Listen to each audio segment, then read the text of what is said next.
Flange size plays a major role in comfortable and effective pumping.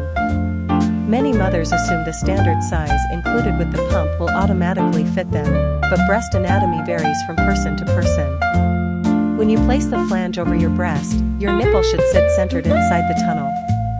Once suction begins, the nipple should move freely back and forth without rubbing against the sides. If it rubs or feels tight, the flange may be too small.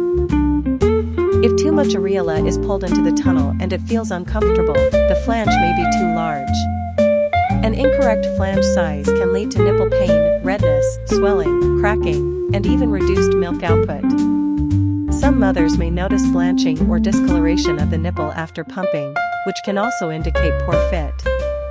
If you feel pain that does not improve after adjusting suction, consider measuring your nipple diameter and choosing a flange slightly larger than that measurement. Many brands offer multiple size options. Using the correct flange size not only improves comfort but also helps empty the breast more effectively. Better emptying signals your body to continue producing milk. Comfort and efficiency go together when flange size is correct.